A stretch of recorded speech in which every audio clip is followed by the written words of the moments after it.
आज की हमारी चर्चा एक ऐसी चीज पर है जिसके बारे में सुनकर शायद थोड़ा अजीब लगे। हम्म।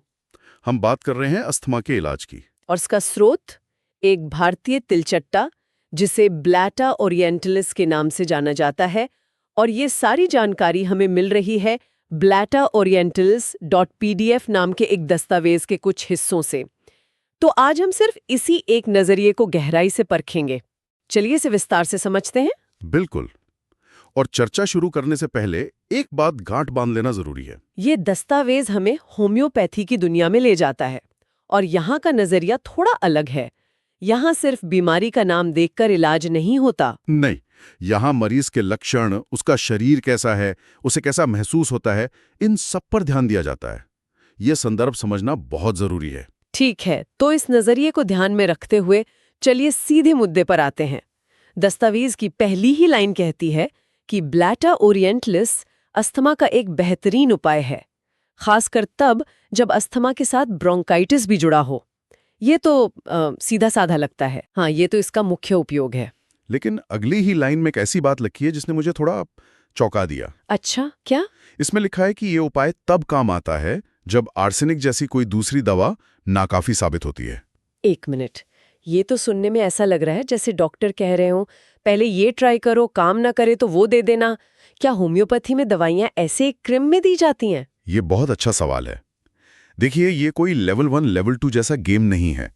इसे एक तरह का उपायों का अनुक्रम कह सकते हैं। सोचिए, एक मरीज है जिसे कुछ लक्षणों के आधार पर आर्सेनिक दी गई और उससे कुछ आराम मिला, पर पूरी तरह नहीं। अब भी कुछ लक्षण बाकी हैं। ऐसे में ब्लैटा ओरिएंटलिस उस बदली हुई स्थिति के लिए ज्यादा सटीक हो सकता है। तो ये एक के बाद एक आने वाला कदम है जो मरीज की हालत पर निर्भर करता है। अच्छा, तो ये एक तरह का कोर्स करेक्शन है। और ये जो लक्षण हैं, दस्तावेज उनके बारे में भी काफी बताता है, जैसे सांस की तकलीफ के साथ साथ बहुत ज्यादा मवाद जैसा बलगम। हाँ, और यही तो बारीकी है।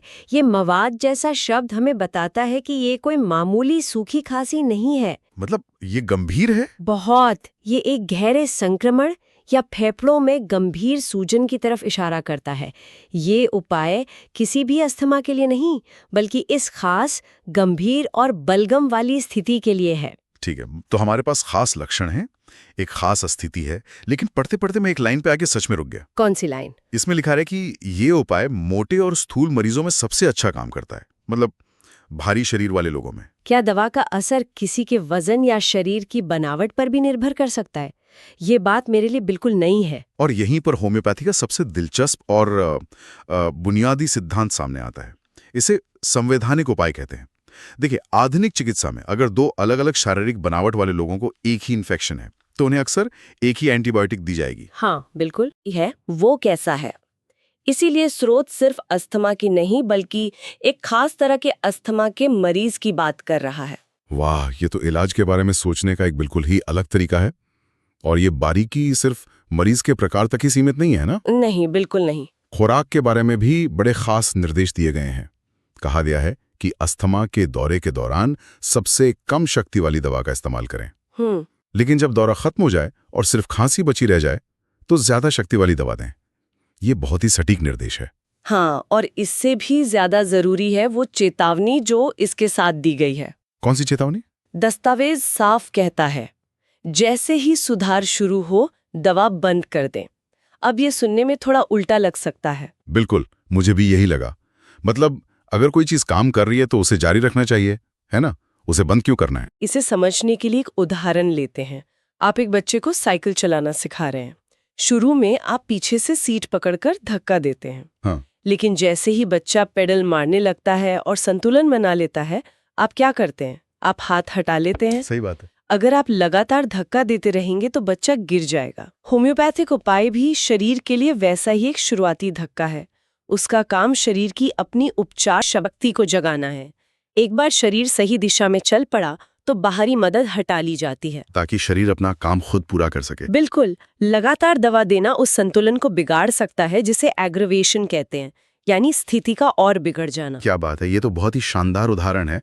तो दवा एक शिक्षक की तरह है, बैसाखी की तरह नहीं। बिल्कुल सही। ठीक है, तो हमने मरीज के शरीर की बनावट की बात की, उसकी स्थिति की बात की, लेकिन क्या बाहरी माहौल का भी कोई असर होता है? होता है, और अब कहानी और भी दिलचस्प होती है। अच्छा।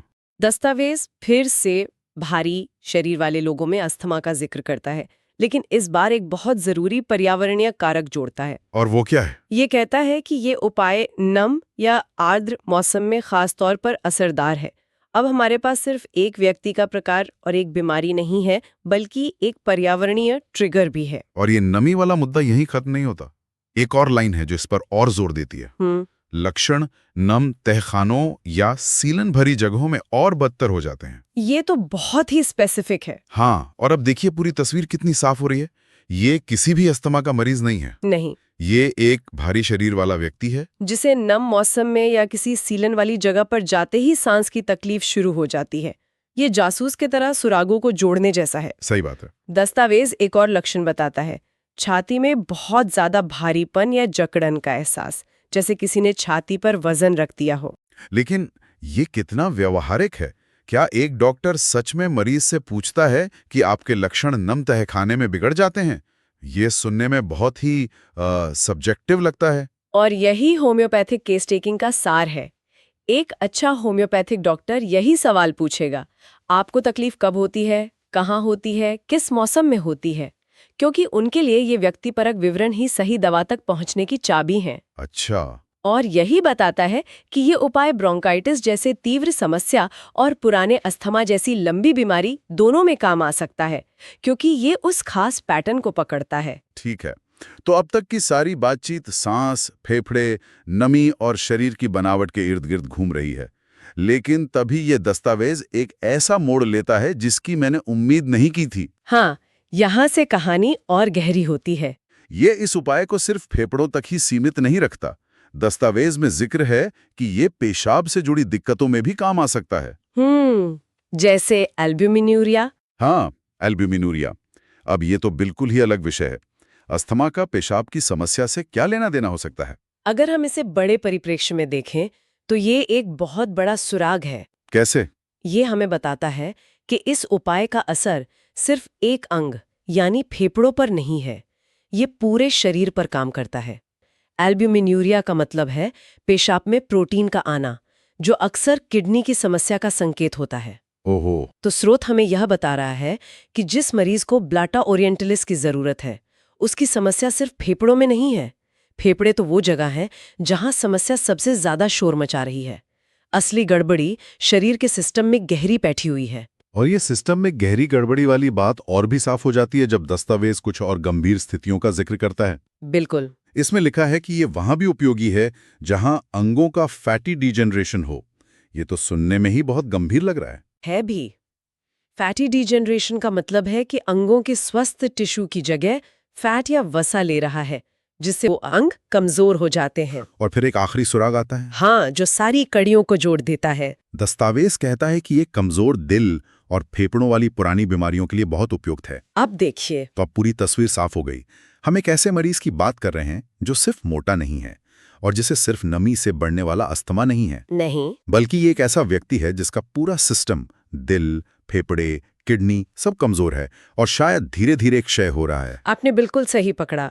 ये उपाय एक तरफ तो अस्थमा के तीव्र दौरे को संभालता है और दूसरी तरफ उस गहरी पुरानी प्रणालीगत कमजोरी को भी संबोधित करता है। मतलब अस्थमा तो बस उस बड़ी लगाई का एक लक्षण मात्र है। बिल्कुल। उसकी जीवन शक्ति, उसकी वाइटल फोर्स कमजोर पड़ गई है और शरीर कई मोर्चों पर हार मान रहा है। तो चलिए आज की इस गहरी पड़ताल को समेटते हैं। हमने एक तिलचट्टे से शुरुआत की और एक बहुत ही जटिल मेडिकल प्रोफाइल तक पहुंचे। हाँ, इन स्रोतों ने हमें दिखाया कि होम्योपैथी की नज़र से ब्लैटा ओरिएंटालिस को कैसे देखा जाता है। ये सिर्फ अस्थमा की दवा नहीं, बल्कि एक खास किस्म के इंसान के लिए है। एक ऐसा इंसान जिसका शरीर भारी है, जिसकी तकलीफें नमी से बढ़ जाती हैं और जिसके अंदर दिल और फेफड़ों जैसी कई पुरानी कमजोरियां घर कर चुकी हैं। बिल्कुल। हाँ, स्रोत का पूरा जोर लक्षणों को दबाने पे नहीं, बल्कि उस पूरे पैटर्न को समझने पर है। मरीज का शरीर, उसका वातावरण, उसके अनोखे लक्षण, ये सब मिलकर एक तस्वीर बनाते हैं। ये उपाय उसी पूरी तस्वीर के लिए है। और ये सोचना कितना दिलचस्प है ना कि प्रकृति में एक साधारण, अक्सर नजरअंदाज किए जाने वाले तिलचट्टे जैसी चीज को इतने जटिल और विशिष्ट चिकित्सा पैटर्न से जोड़ा गया है। सही बात है। ये हमें इस बात पर विचार करने के लिए मजबूर करता है कि हमारे आसपास प्रकृति में और कौन से ऐसे अनदेखे संबंध मौजूद हो सकते हैं जिन्हें हम अभी तक नहीं समझ पाए हैं।